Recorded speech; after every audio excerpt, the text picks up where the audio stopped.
कि भर पेट खाना खा के और ढंग से अगर वो गाना सुन ले तो हल हल हल हल सारे उल्टी हो जाई।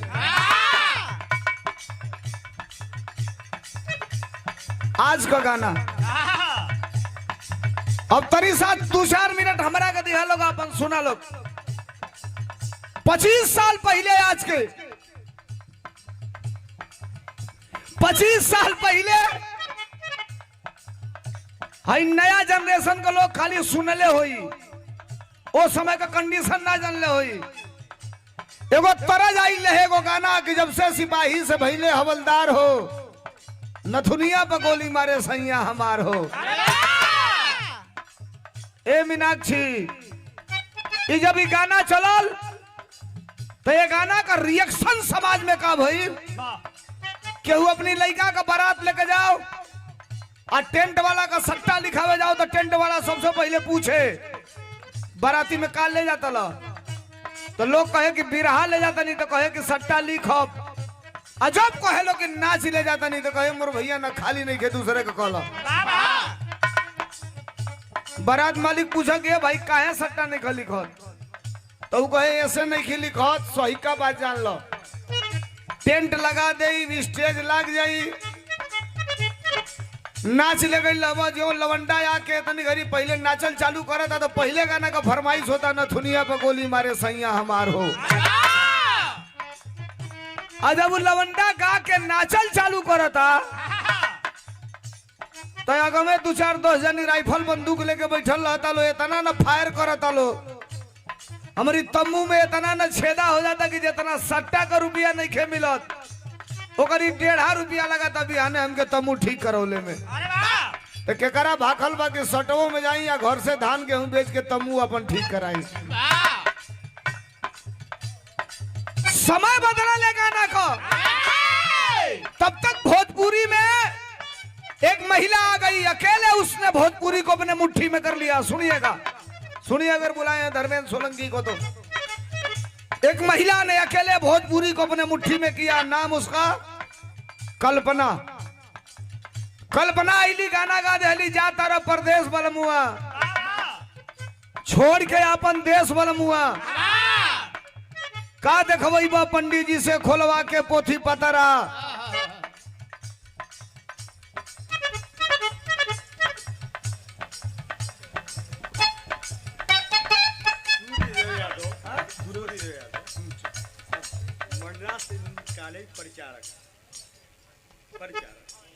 परिचारक हैं कॉलेज के।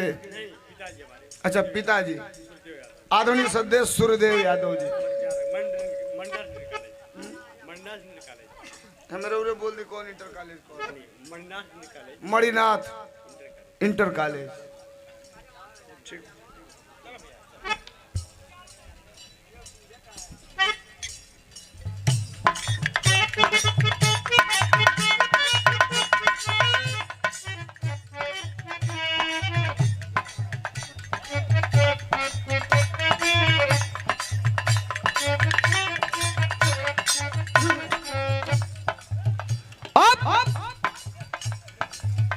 भोजपुरी में एक महिला आई जिस महिला का नाम कल्पना बताया गया। अकेले उस महिला ने भोजपुरी को अपने मुट्ठी में कर लिया।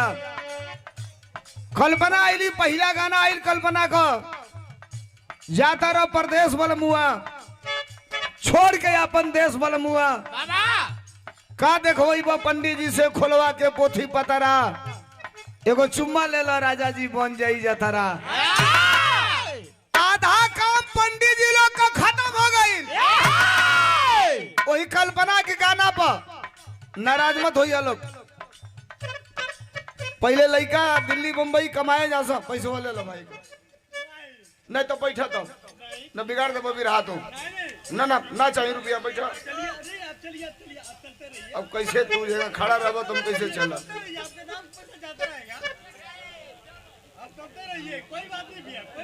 बैठ जा।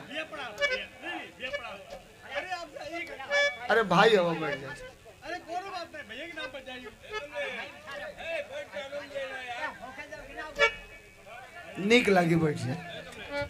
कमलेश भाई बैठ।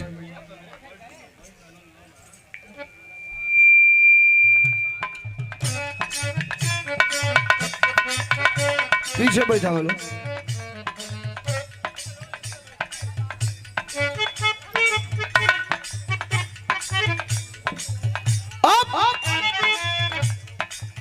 हो गल ठीक बा भैया बैठ गए छोड़ दो तुम लोग कमलेश भाई बैठ गए अब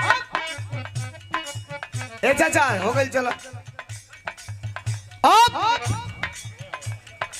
पहले जहां सा लड़का दिल्ली बंबई कमाए पहले के आज की 25 साल पहले पतरा दिखाओ जाओ पंडित जी से कितनी देखो कलकत्ता का कहिया जाता रहा बा बंबई का कहिया जाता रहा बा कल्पना जब से ही गाना गौली तब से के पतरा देखावेला लड़का बैग टांग लसा कान्हे में केवाड़ी का पल्ला खड़ा को के अब वही जा मेहरारू के खड़ा को के आचाक दे 5 गो है हर 5 गो है हर 4 गो है हर लेके चल देना सब बन गई जाता रहा मार साहब बैठी अब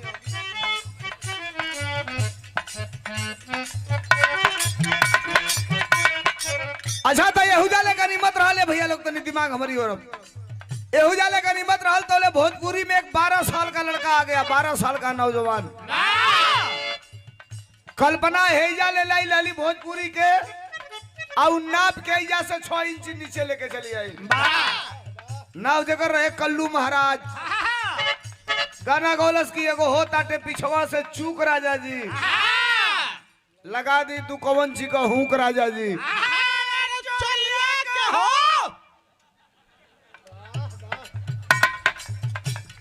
इंजीनियर हलो नया भर्ती भइली है लोग ये सरकार वाला हलो इन लोग भैया हो हम भी रह गाइब सुनिया लोग लेकिन थोड़ा क्लाइमेट बता रहा हूं भोजपुरी भारत के अंदर 2 चीजों में भारी गिरावट हुई है साहब 2 चीजों में भारी गिरावट एक भारत की राजनीति में और दूसरे भोजपुरी गीत में जवन गीत पहले आवे कि लाले लाले ओठवा से चुएला ललैया हो कि रस चुएला जैसे अमवा की मोजरा से रस चुएला साचे कहूँ तोरे आवन से हमारे अंगना में आइल बहार भौजी जब घड़िया बजाई 4:30 तो नदिया के पार आई हो एया से भोजपुरी शुरू भइल रहे 2023 में आजिज हो गई रहे मन हमार बिरहा लास्ट में हमरा बुझाइल कि जुलाई में जा सट्टा वापस करे के पड़ी